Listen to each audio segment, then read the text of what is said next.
দেখো, উত্তরবঙ্গে বেশ কিছুদিন থেকে জাঁকিয়ে পড়েছে শীত। আজও সেই মতোই কুয়াশা এবং শীতের প্রভাব কিন্তু রয়েছে। আবহাওয়া দপ্তর সূত্রে যেটা খবর রয়েছে, আজ উত্তরবঙ্গের জলপাইগুড়ি জেলার যে তাপমাত্রা রয়েছে 9.5 ডিগ্রি সেলসিয়াস, ঊর্ধ্ব ঊর্ধ্বতম হচ্ছে 18 ডিগ্রি। কিন্তু এই ঠান্ডার মধ্যে হুম। যে হারে কুয়াশা পড়ছে, তার ফলে কিন্তু দৃশ্যমানতা অনেকটাই কমে গেছে, যার কারণে কিন্তু একাধিক জায়গায় হচ্ছে অ্যাক্সিডেন্টের পরিমাণও কিন্তু খুব বেড়ে গেছে। অনেকেরই প্রাণহানিও হচ্ছে এই কুয়াশার কারণে রাস্তাঘাটে চলাচল কিন্তু বিপর্যস্ত হয়ে রয়েছে।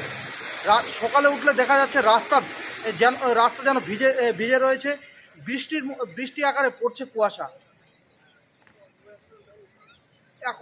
এখনও যে সকাল 10টা বাজে, 10টা পর্যন্ত এখনও কিন্তু সূর্যের মুখ দেখা যায়নি। একেবারেই গত 3 দিন থেকেও কিন্তু তুমি সঙ্গে থাকো সূর্যের মুখ। পরিতোষ, আমরা অপর দিকে চলে যাব জলপাইগুড়িতে। সেখান থেকে রয়েছেন আমাদের অপর প্রতিনিধি রাজীব মুখার্জি। রাজীব, সকালে ঘন কুয়াশার চাদরে ঢেকেছে গোটা রাজ্য, কি ছবি? একেবারেই দেখো, বেশ কিছুদিন ধরেই কিন্তু ডুয়ার্স সমগ্র জলপাইগুড়ি জেলাতে জাঁকিয়ে শীত পড়েছে।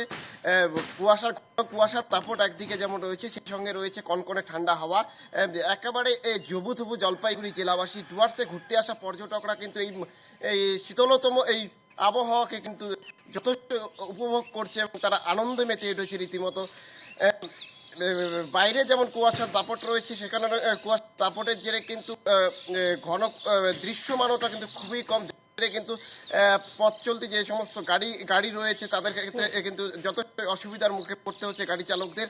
মাঝে মধ্যে কিন্তু ছোট বড় কিন্তু দুর্ঘটনা ঘটছে বিভিন্ন জায়গায় কুয়াশার কারণে। তবে হাওয়া অফিস সূত্রে যেটা খবর, যে মকর সংক্রান্তি পর্যন্ত কিন্তু ডুয়ার্স সহ সমগ্র জলপাইগুড়ি জেলাতে কিন্তু এই তাপমাত্রার পারদ ক্রমশ নিম্নমুখী হওয়ার সম্ভাবনা রয়েছে। হাওয়া অফিস সূত্রে যেটা খবর, আপাতত জলপাইগুড়ি জেলা সহ সমগ্র ডুয়ার্সের তাপমাত্রা 10 ডিগ্রির নিচে নেমে গিয়েছে। একেবারে কনকনে ঠান্ডায় জুবুথুবু জলপাইগুড়ি জেলাবাসী।